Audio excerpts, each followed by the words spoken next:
Full transcript of Face the Nation, December 31, 2023. On this, Face the Nation, broadcast, moderated by Margaret Brennan. Click here to browse full transcripts of Face the Nation.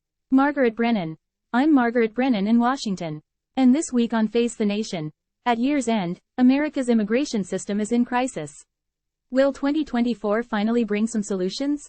Every day this month, thousands of migrants crossed America's southern border into the U.S., increasing the strain on both federal officials and local communities. Meanwhile, bipartisan negotiators in the Senate are struggling to strike a deal that might stem the crisis and overhaul immigration laws for the first time in nearly 40 years. But with the issue tied up in the debate over aid for Ukraine, Israel and more. What will it take to find a compromise? We will check in with a top Republican negotiator, South Carolina Senator Lindsey Graham.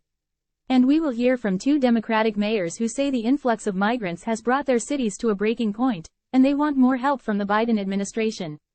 Then, with just over 2 weeks until voters begin to choose the Republican nominee, the candidates are furiously trying to topple frontrunner Donald Trump and are struggling through some unforced errors.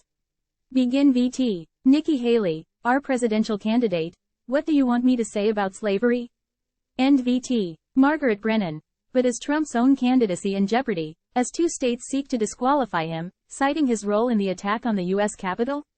In just 9 days, an appeals court will consider Trump's claim of presidential immunity.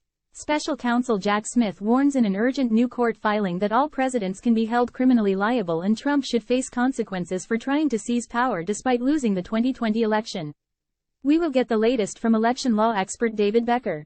We have a lot to get to on this New Year's Eve, but we want to begin with the dire situation at the southern border.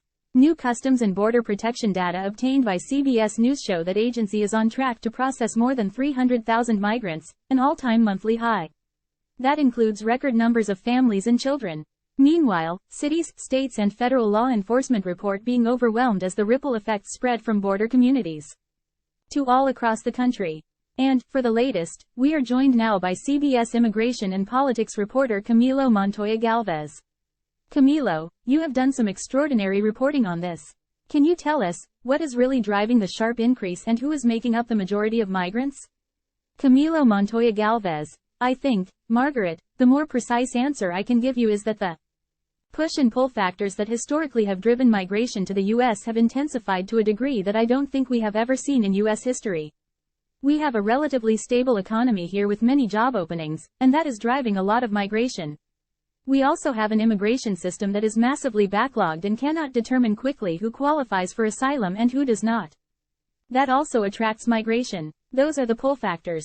But we have very powerful push factors as well. Deteriorating political and economic conditions in countries like Venezuela, in countries in Africa and Asia are driving record numbers of people to the U.S. This is truly an unprecedented crisis of humanitarian proportions along the border. We have never seen this before. 250,000 migrants are being processed each month at the U.S.-Mexico border. Margaret Brennan. That's breathtaking. And this is a hemisphere-wide crisis. Camilo Montoya Galvez. That's right. Margaret Brennan. The president sent the Homeland Security Secretary and Secretary of State to Mexico to press Mexico's president to help police that border. What did they achieve? Camilo Montoya Galvez. Well, I was told that U.S. officials asked Mexican President Andrés Manuel López Obrador to increase enforcement within the interior of Mexico to stem the flow of migration further south at the Guatemala-Mexico border and effectively divert migrants away from northern Mexico and along the U.S. border. And it really does illustrate the outsized role that Mexico plays in how we deal with this incredibly complex and vexing problem. We are relying on Mexico, Margaret, to do much of this border enforcement and immigration policy, because they really are the key player in this debate. They have to accept the returns of non-Mexicans, and that is a big diplomatic task for the Biden administration. Margaret Brennan. And we know that some of those ports have actually been shut down. Camilo Montoya Galvez. And vehicle traffic, which is a huge economic. Margaret Brennan. Has an economic, yes. Camilo Montoya Galvez. Yes, consequence for Mexico and the U.S., correct. Margaret Brennan. Well, exactly. This is just beyond humanitarian crisis. We are at so many levels of complexity now. Camilo Montoya Galvez. Yes. Margaret Brennan. Texas's governor has signed into law that hasn't yet taken effect, but it would in March. Camilo Montoya Galvez, that's right. Margaret Brennan, the ability for his state law enforcement to stop migrants and arrest them. Texas has vowed that they will fight this all the way to the Supreme Court. But the Biden administration is going to take them on. Camilo Montoya Galvez, this will be one of the most important legal clashes on immigration in 2024. The Justice Department has already told Texas that this law will undermine relations with Mexico and prevent federal officials from enforcing federal immigration laws, including U.S. asylum law, which allows migrants on U.S. soil to request asylum, even, Margaret, if they enter the country illegally. This law not only allows Texas to prosecute and jail migrants on actions that are already legal on federal grounds, on federal statutes, but it also allows state judges to issue what are effectively deportation orders, even though Mexico has said that it will reject returns of migrants from the state of Texas. The Justice Department has given Texas until Wednesday to say that it will abandon plans to enforce this law as planned in March, but that is very unlikely to happen. Texas, I think, will try to implement this law, so we should expect a prolonged legal battle, Margaret Brennan, and potential development as soon as this Wednesday. Camilo Montoya Galvez, that's right. Margaret Brennan. So, that brings us back to what's happening here in Washington, or what's not happening, frankly. Camilo Montoya Galvez, right. Margaret Brennan, with lawmakers talking about trying to put together some piece of legislation. Camilo Montoya Galvez, yes. Margaret Brennan, to change immigration laws, which haven't really been updated in decades. Margaret Brennan, right, and to put in the funding that President Biden has asked them for. Camilo Montoya Galvez, that's right. Margaret Brennan, where are we in those negotiations? Camilo Montoya Galvez, well, the White House, importantly, is currently entertaining some sweeping border restrictions, including an authority to expel migrants when Border Patrol is overwhelmed and to suspend asylum law, just like the Title 42 pandemic-era policy that ended earlier this year, to convince Republicans to get on board in terms of backing additional aid to Ukraine. That would have been unthinkable just 3 years ago, and it speaks to the situation we're in at the US-Mexico border. I think that these talks will intensify in January. They could very well collapse because we are dealing, after all, with immigration. And, as you know, Congress has been desperately gridlocked on this issue for decades, but I think there are two different factors here at play that could make this a different scenario. The White House really wants aid to Ukraine, and it is under tremendous political pressure to do something new at the US-Mexico border. Margaret Brennan, Camilo, we will continue to follow your reporting. And we're going to turn now to one of those negotiators involved in the talks. That is Republican Senator Lindsey Graham, who is with us from Seneca, South Carolina. Senator, welcome back to the program. Senator Lindsey Graham, our South Carolina, thank you. Margaret Brennan, you just heard laying out for you all the incredible things that are now being considered in this proposed deal, that they seem significant. Senator Lindsey Graham, yes. Margaret Brennan, do you think that you and the Republicans involved in this negotiation can get the party to sign on? Senator Lindsey Graham, well, I hope so. We need to do it, not only for Ukraine, but for our own national security. I look at the border problem as a national security nightmare for America. The threats to America are at all-time high from jihadist groups. We have a broken border, 300,000 people in December alone, up about 400% from 2020. Here's the key, I think. We're asking the administration to use Title 42 type authority to tell people we're full. It takes 4 years to get your asylum claim heard. We have 1.7 million people who are ready to be deported, but they just won't deport them. We need to send some people out of the country to stop the inflow. But Title 42 authority in the hands of any administration willing to use it would stop this. When you come to our border, we say, I'm sorry, we're full. Margaret Brennan, well, at what number would you institute this? And just to be clear, this would allow for the expulsion of migrants without a guarantee of an asylum hearing. So, okay, we turn people back because of COVID. We have a pandemic in the country.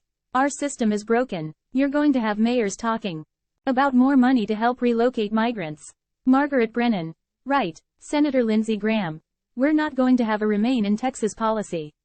I don't know if Abbott will win in court having a state law to deal with this. I don't know if he will or not, but he's a desperate man trying to protect his state. So, to the mayors, call up the White House and say, work with Republicans to change asylum, change parole, but implement a Title 42 authority that would stop the inflow. Margaret Brennan, We will talk to the mayors about that. They are actually asking the Biden administration for help. Senator Lindsey Graham. Yes. Yes. Margaret Brennan. But are you suggesting here that there isn't yet agreement on expulsion authority in your group of negotiators? Senator Lindsey Graham. There is. There is. I am telling you right now, expedited removal is on the table. They want more exceptions to make the rule almost meaningless. We're having to pull teeth to change policy. This is not irregular migration. That's a bunch of BS. This is a predictable outcome of bad policy choices made right after Biden became president. We all said, if you do away with Remain in Mexico, you're going to have a run on the border.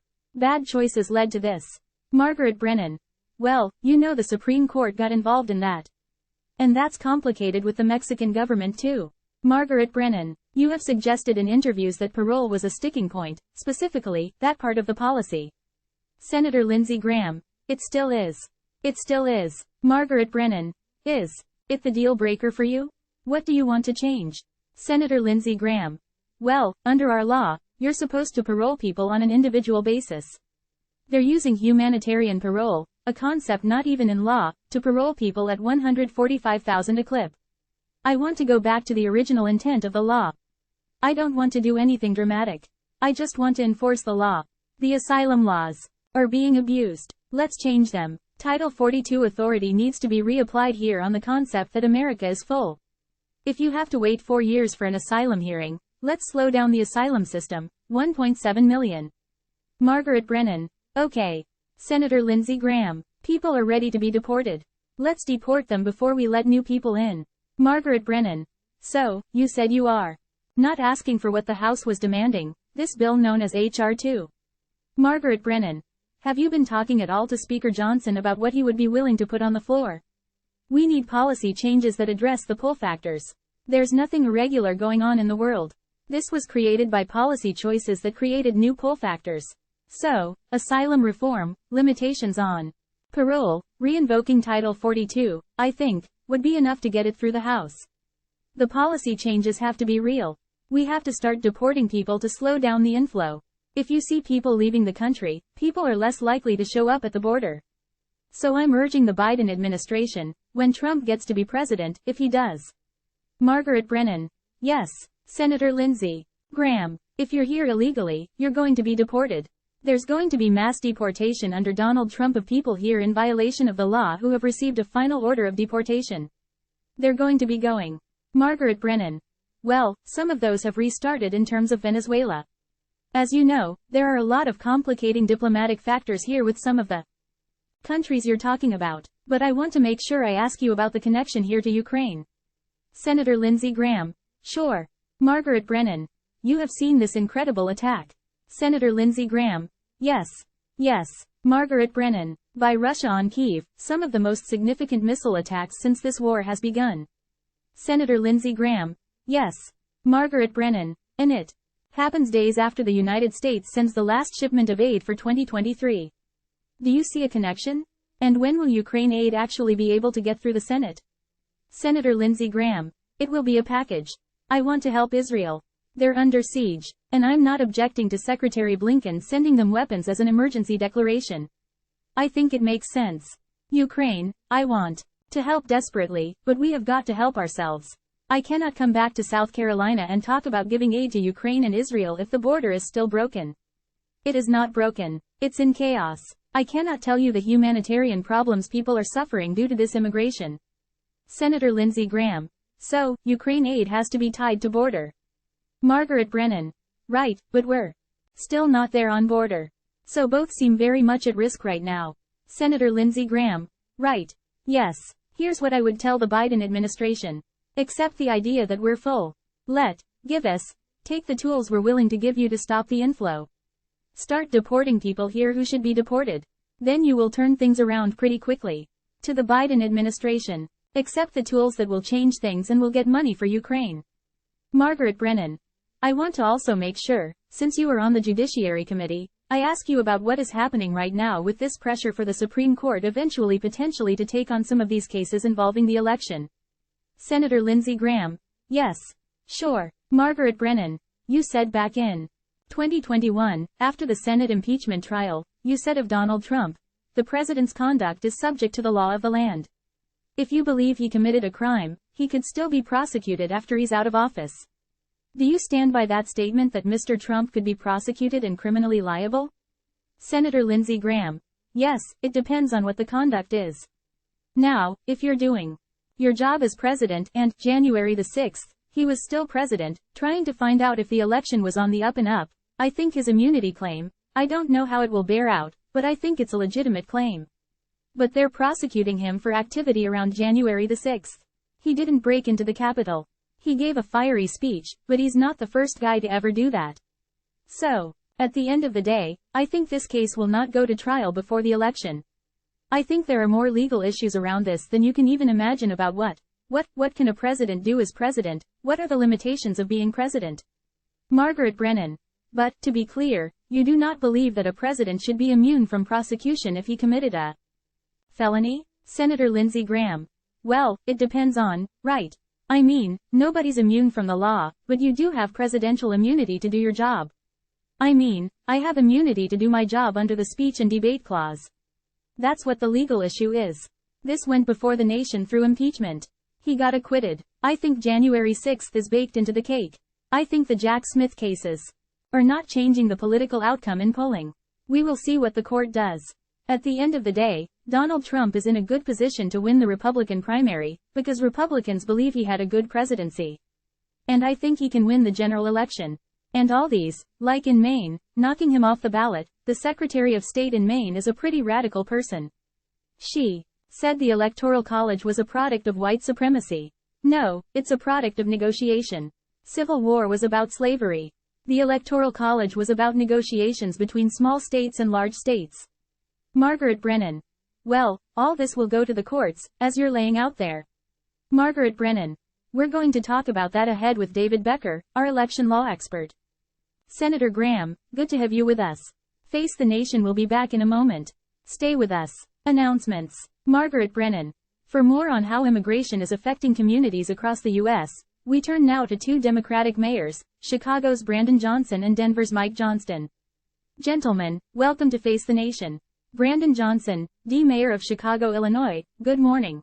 Mike Johnston, D. Mayor of Denver, Colorado, thank you for having us. Margaret Brennan, thanks for joining us. And, Mr. Mayor of Chicago, I want to put to you a question about what seems to have developed overnight. There are reports of a plane from Texas landing in Chicago carrying more migrants that arrived around 1 a.m. I'm wondering if Texas officials gave you any heads up. Who's on the plane? What happens next? Mayor Brandon Johnson. Well, what we have is clearly an international and federal crisis that local governments are being asked to subsidize. And this is unsustainable. None of our local economies are positioned to be able to carry on such a mission. And what we have attempted to do is to create structure and some coordination around this humanitarian crisis. And, unfortunately, the governor of Texas, Governor Abbott, is determined to continue to sow seeds of chaos. And last night and several nights before, a number of buses continue to arrive in the city of Chicago and throughout the country without any coordination.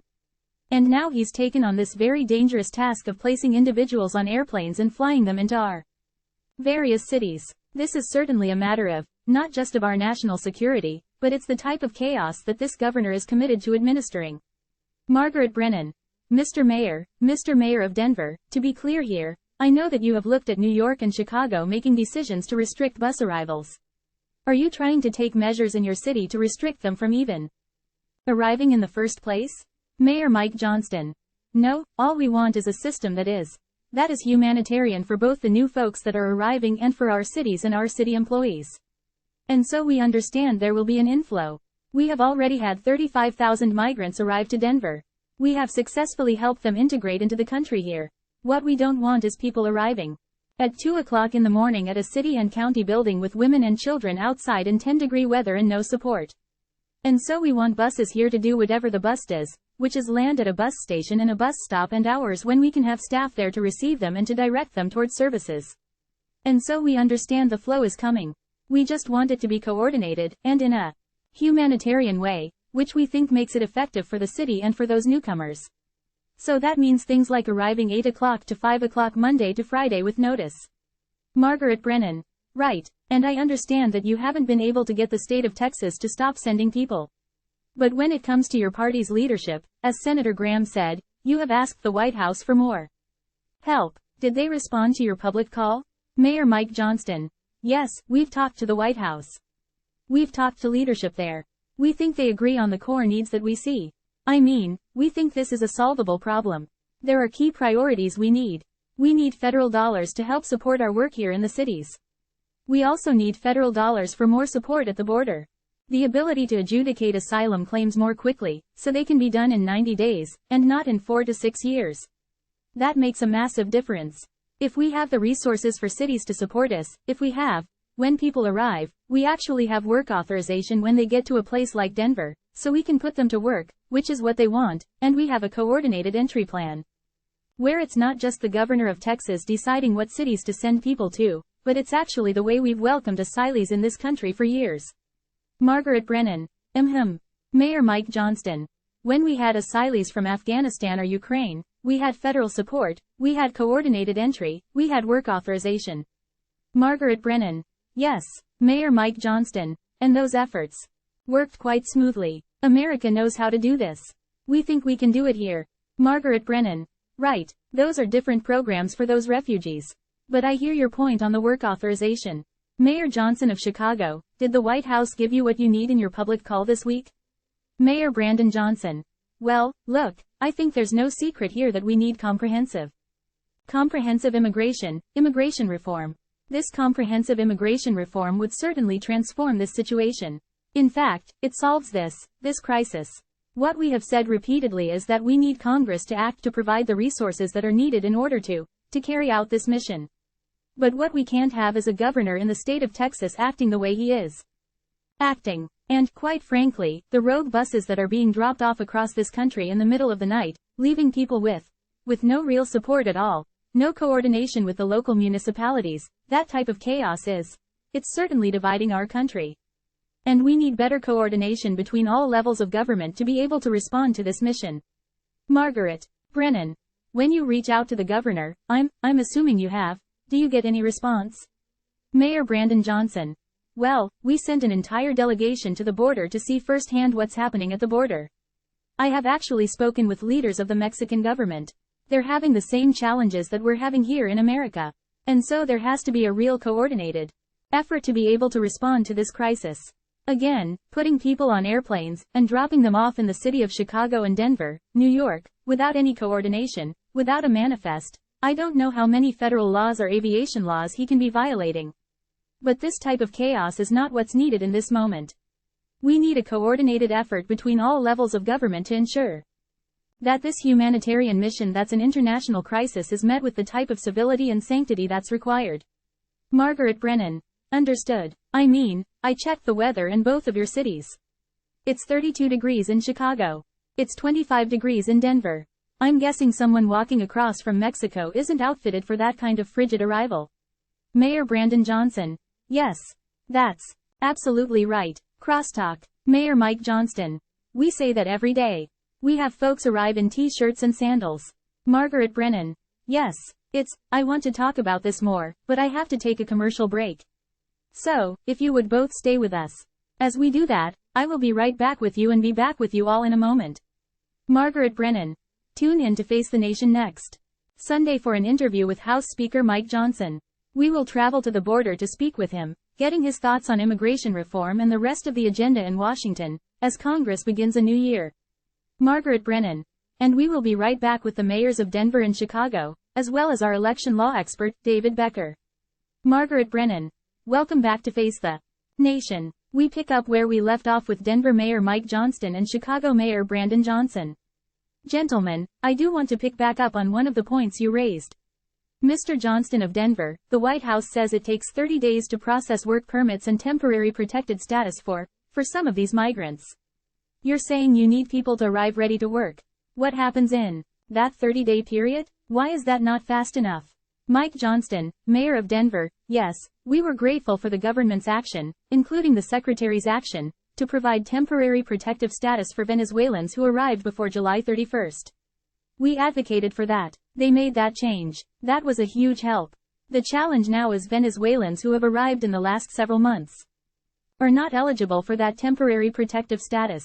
They often don't have a path to work authorization, and they may have an asylum claim that is 3 or 4 or 5 years in the waiting until the claim is heard.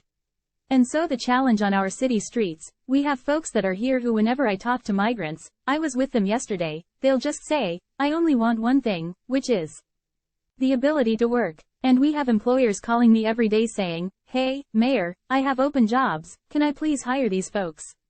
But we have folks that right now are currently without a path to work authorization. We'd love to see that path to work authorization expand for more recent arrivals the same way the Secretary of Health did be possible for those who arrived before July 31st. Margaret Brennan. And that was done through federal authority through the administration.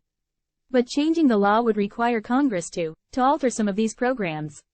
I thought it was interesting, Mayor Johnson of Chicago, you also made the point that when it came to Afghanistan and Ukrainians, they arrived without a problem in your city and that you would like to replicate that program for everyone. Brandon Johnson, Mayor of Chicago, that's exactly right. There are 30,000 Ukrainian refugees that are in the city of Chicago right now. The difference is, of course, they were fully supported by the federal government and they were able to acclimate themselves and integrate into our economy. We have a number of asylum seekers from Central and South America and the continent of Africa, and the question is, why are we not providing that same support and treatment here? Look, the bottom line is this, we need Congress to act. And we need them to do it expeditiously. But we cannot have the type of chaos that continues to come from the state of Texas. And, clearly, the governor of Texas, Governor Abbott, is certainly afraid and mad, but he can't cut his own nose off. Right? And so what we're simply saying, and what I've done over a month ago, we provided an ordinance that would ultimately provide some structure and some coordination around when buses should arrive. Should not be dropping people off in the middle of the night in the middle of nowhere without the type of support that's needed. Margaret Brennan. Yes. Very quickly, before I let you go, I read. Mayor Johnson of Chicago, less than 2 weeks ago a 5-year-old boy died after falling ill at a migrant shelter in your city. What state are people showing up in, and what is the health risk here, if any? Brandon Johnson. Well, our condolences are still with the family and we continue to pray for the family who lost their child. I'm a father of 3. This is just an unimaginable pain. But what is very clear is that not only are we providing mental health related services, as well as vaccinations and health screenings, and providing medical health care for these families when they arrive the moment they get off those buses, we're not seeing that same treatment at the border. In other words, there's no health screenings, no vaccinations. That process at the border is absolutely raggedy and reckless, but we cannot have a governor who decides that he's going to cling to the vestiges of Jefferson Davis when we should be pulling to the hopes and aspirations that were left by Frederick Douglass. We have to have a coordinated response to this humanitarian crisis. We cannot allow chaos to dictate and to divide this country. Margaret Brennan. Well, we will wait to hear from Governor Abbott's office in response to that. Margaret Brennan. We turn now to the 2024 election. The Supreme Court is under growing pressure to quickly resolve the question of whether former President Trump is eligible to serve as president after 2 states, Colorado and Maine, have moved to strike him from the Republican primary ballot for allegedly supporting an insurrection. For more, we turn to CBS News election law contributor David Becker, the founder of the Center for Election Innovation and Research. David, it's always good to have you here to cut through the politics on this. Both of Maine's senators, an independent and Republican, said they disagreed with this, even though they both personally voted to convict Trump in the Senate trial that involved the allegation that he helped to carry out an insurrection. Do you think that this decision to try to remove him from the primary ballot in Maine will stand up in court? David Becker. Well, it's a big question. The Supreme Court has never resolved this issue, especially with regard to a president, about what engaging in insurrection means under the 14th Amendment to the Constitution. Now, of course, as you just mentioned, both senators from Maine and a majority of the U.S. Senate, including 7 Republican senators, voted to disqualify Donald Trump from the presidency in February of 2021, as did a majority of the United States House, including 10 Republican members of the House. So, it's clear that this is an open question. There's legitimacy to the question. And it has to be resolved by the United States Supreme Court. They are the final arbiter of what the United States Constitution means. And this 14th Amendment still exists. It might be inconvenient, but it exists, and it has to have meaning. It doesn't say convicted of insurrection, it says engaged in insurrection. And we've seen it applied in other offices, as in New Mexico just last year, to someone who was Not convicted of insurrection, someone who was convicted of criminal trespass against the Capitol on January 6. Margaret Brennan. Interesting, because the special counsel, Jack Smith, has not invoked insurrection in his federal case against the former president. In terms of what happened in Colorado, which was the first state to try to do this, to remove Trump from the primary ballot, in Maine Chris Christie's not on the primary ballot. In New Hampshire, Joe Biden is not on the primary ballot. So, does any of this really matter, I guess is the question? David Becker. Well, I think it might matter. And certainly we need this resolved because Donald Trump may very well end up being the nominee. And it's important to resolve this as quickly as we can and on the merits so that the Republican Party knows if it has a qualified nominee so that election officials can print their ballots, which has to be done well in advance, so the voters know what the choices are. But as you point out, it's not anti-democratic per se to disqualify someone from the ballot. Everyone under 35 is disqualified from being the President of the United States. Anyone who's not a natural-born citizen, for instance, Governor Schwarzenegger, former Governor Schwarzenegger of California is not eligible to be president. Barack Obama and George W. Bush aren't eligible to be president because they've served 2 full terms. So, this is working through the process. This is the beginning of that process. And, fortunately, whether you agree with it or not, this process is moving quickly. And the Supreme Court now has it, at least in reference to the Colorado case. And hopefully they'll recognize, and I think they will recognize, the importance of them ruling clearly and quickly on this issue. Margaret Brennan. So, Republican Representative Thomas Massie of Kentucky, who endorsed Governor DeSantis, was out there yesterday on the campaign trail, and he said, Congress is the ultimate arbiter of whether we recognize electors from the states or not. He said, I could be inclined to not recognize electors from those states because he doesn't like what they're trying to do here. Can he do that? David Becker. Well, first of all, as we saw in 2021, on January 6, Congress can't just decide to throw out the results of an election they don't like. Members of Congress aren't going to like the results in every single year, but that's not the way the Constitution works. And the Electoral Count Act, which applied in 2020 and 2021, was reformed last year. Margaret Brennan. Right, David Becker. And we now have an Electoral Count Reform Act. And this strengthens the guardrails. It requires more members to Congress to object, 20% of each House of Congress to object in order to send it into deliberations. It applies stronger presumptions with regards to the electoral certificates that are submitted by the executive, by the governors in the states, if they're done on time, December 11th and December 17th, as it occurs in 2024.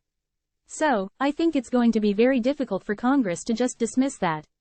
Also important to note, that Congress that gets to decide this is the next Congress. It's not the Congress that's currently sitting, it's the Congress that's elected in November of 2024. So, the majorities might shift.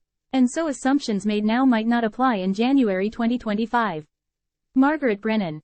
And if you are not a U.S. citizen you cannot vote, but Donald Trump is saying that that's part of this migrant crisis, part of a conspiracy. David Becker. Yes, it's true, if you're not a U.S. citizen, you don't have the right to vote. Margaret Brennan. Yes.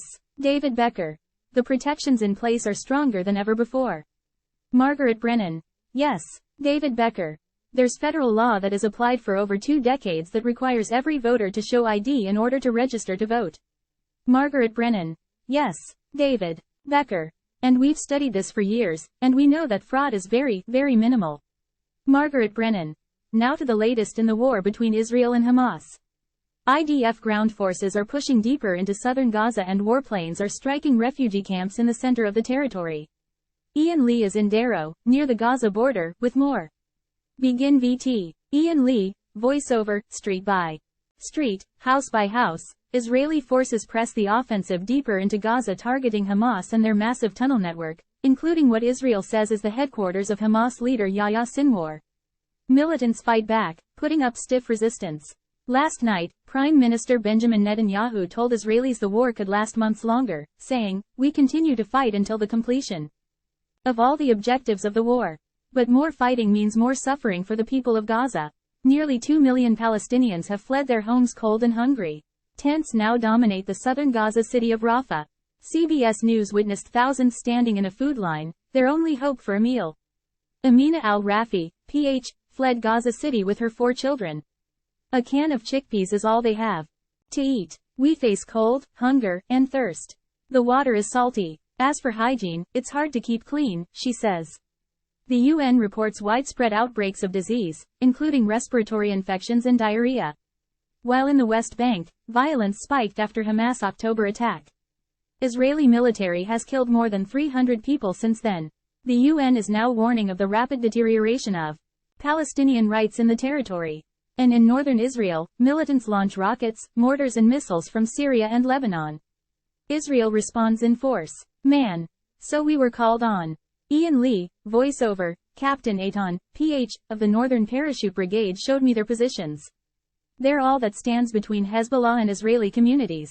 Ian Lee. How tense is the situation here? Then, man. It could be pretty intense here and the shooting, mostly, rockets, mortars could follow around here. Ian Lee, voiceover, a tension that threatens to escalate into another front in a region already at war. NVT. Ian Lee, on camera. Few, if any, Margaret, will be celebrating the new year here. Many hope, especially in war-torn Gaza behind me, that 2024 brings a long and lasting peace. Announcements. Margaret Brennan. There was no shortage of news on the technology and business beat this year. For a preview of what will dominate 2024, we turn to our senior business and technology correspondent Jo-Ling Kent. Margaret Brennan. So you cover Silicon Valley. There was all this talk here in Washington about trying to regulate artificial intelligence, AI. Is there any momentum here? Jo-Ling Kent. There is some momentum, but Congress does not have a good track record when it comes to regulating tech or social media.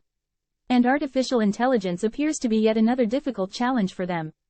You have the Senate AI Forum. It's convened several times behind closed doors. And it features powerful CEOs. You've got Sam Altman of OpenAI, and Meta's Mark Zuckerberg, Microsoft's Satya Nadella and, of course, Elon Musk, but no concrete progress has been made on the part of lawmakers. Now, this comes as the newest version of ChatGPT-5 is expected to come out in the coming months, and it's expected to be a new increasingly complex set of capabilities. Now, all of this happening as the backdrop of Goldman Sachs predicting that 300 million jobs will disappear or change significantly thanks to AI. And you can expect voters to be asking about that impact in the election year ahead, Margaret Brennan. Absolutely. And we know, in the immediate term, the Biden administration has been concerned about what this will mean for our politics on the campaign trail, the use of deep fakes or misleading voters. What are the companies doing to prevent that? Jo-Ling Kent. The social media companies are telling me that they're throwing every resource that they have to stop misinformation and disinformation. But the reality is, that this is a sprawling, endless game of whack-a-mole. That information spreads constantly online and it is continuing to be very hard to stop, especially with arguments and protections of free speech. Now Meta, the parent company of Facebook and Instagram, says it removes manipulated media and voter interference misinformation. And the company does utilize fact-checking organizations and beyond. But the reality here is that taking down all of this bad information has always been an impossible task on platforms of that size. And, of course, we cannot forget about X, formerly Twitter. Elon Musk and his team have basically allowed the return of conspiracy theorists like Alex Jones, and they've also dramatically reduced the size of their trust and safety team. Margaret Brennan. Switching gears to the broader economy, which I know you watch as well. The Federal Reserve had this end-of-year rosier prediction than many expected about what they may do with interest rates, including potentially carrying out 3 cuts. What's going to determine that for people who are, thinking that things are too expensive right now in terms of borrowing money? Jo-Ling Kent. Yes, borrowing money is really expensive right now. You're absolutely right. And so the Fed's going to be looking at 3 main things: the job market, inflation and GDP. That's the size and productivity of the economy, right? And as those main markers change and report, they'll decide how and when to cut rates. Now, at this month's Fed meeting, the country's top central bankers forecast that inflation will drop to about 2.4% in 2024. And then finally reaching the target of 2% in 2026. Now, we've also been looking at the dot plot, and those are some of the predictions about what's coming next year from the December Fed meeting, and we expect to see at least 3 rate cuts next year as the Fed is trying to land this plane for that soft landing, basically wanting to bring down inflation without triggering a recession. Now, as for when rates are going to be cut, Fed Chair Powell said something really interesting in December. And I want to share this quote with you. He said, "We're aware of the risks that we would hang on too long before reducing rates. And there is a risk that that poses to the economy. But, meantime, we've been covering the vibe session here, right? There's a real disconnect between encouraging economic data on jobs and inflation and spending versus the reality of how people feel about their personal finances when it comes to your rents, your gas, and the rising cost of insurance." So, this is a vibe session that went on throughout 2023, likely to continue well into the presidential campaign even. Margaret Brennan. Joe Ling, thank you very much for joining us. Joe Ling Kent. Thanks, Margaret. Great to be with you. Margaret Brennan. Now to the environment. Over the last several days, rogue waves, some over 20 feet tall, have been crashing down on the Southern California coastline, causing injuries and destroying property. And the region is bracing for more this morning. A recent study by an oceanographer at the University of California, San Diego found that climate change may be increasing the size and frequency of big waves in oceans. For more, we go to our senior national and environmental correspondent Ben Tracy with a look at what more to expect in the new year. Ben, you've explained climate change is not the weather. But these broader climate changes can impact the strength of the things we experience in the weather. So, after 2023, which was tough, what should we expect in the new year? Ben Tracy. Well, the climate scientists I have been talking to say that we should expect more extremes in 2024. You think of some of the things that we saw this past year. When you talk about these record heat waves, you look at those wildfires in Canada that sent these plumes of black smoke into U.S. cities. Record rainfall and flooding. They say these are things we are going to see more of. These are not one-off events that are happening. And, in fact, when you talk about the record heat of 2023, the hottest year on record, 2024 expected to be even hotter than that. And the reason for that is scientists say we have this double whammy coming of long-term global warming, which is kind of making the baseline temperature warmer, but that is now coupled with a very strong El Niño.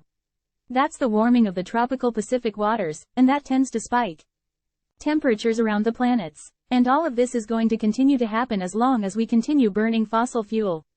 Margaret Brennan. So, what can Americans do to protect themselves and their property? Ben Tracy. We're going to have to start thinking a lot about the health impacts of climate change. You know, the wildfire smoke, for instance. People are going to have to really start thinking about, when do you wear a mask outside if you have wildfire smoke drifting into the neighborhood that you live in? Or when do you invest in an air purifier, because this is something people are not dealing with for one day out of the summer, they're dealing with it for weeks and months at a time. Longer term, we're going to have to think about where we're living. We did a story this year about how insurance companies are pulling out of major coastal areas, major markets where flooding or hurricanes or wildfires are becoming big issues. So, that's impacting the rates people pay for insurance, and some places they can't even get insurance anymore because the companies have said, this just isn't worth it to us because there's going to be so much long-term damage. Margaret Brennan. One of the things that we've seen the Biden administration emphasize is they want to transition away from combustion engines to these electric vehicles. And it's also a big challenge for the auto industry to make this shift. We saw all that play out with the auto workers' strike this past year and the companies saying they're losing money on these vehicles. So, are Americans actually buying electric vehicles in the numbers needed? Ben Tracy. For this year there's going to be a record number of EV sales in this country. It's going to top 1 million for the very first time.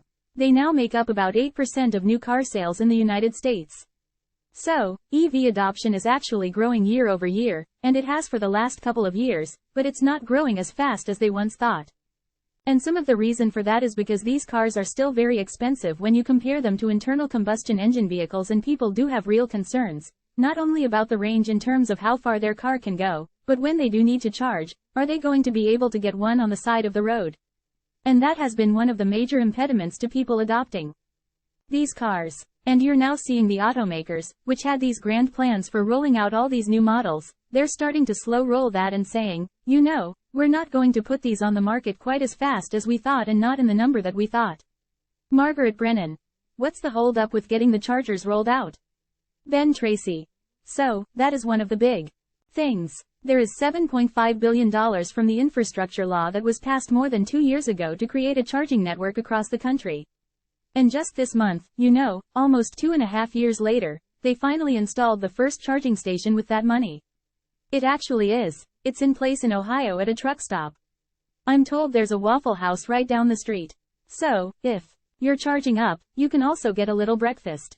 But it's kind of sad that this is the first one and it's taken this long. And part of that is, what you might expect, a lot of government bureaucracy, paperwork. States have to administer these programs and get these chargers set. The goal is to have a charger basically every 50 miles on major interstates in this country, and that will be happening over the course of the next couple of years. Margaret Brennan. And before I let you go, this is going to be an election issue as well. What are you watching in 2024? Ben Tracy. Well, it will be really fascinating. I mean, this race for the White House, if you care about climate issues, is going to be a very important one. You have the Biden administration, which has passed all these climate initiatives, but then you also have former President Trump, who has campaigned on the idea of drilling more on federal land. He says drill, drill, drill.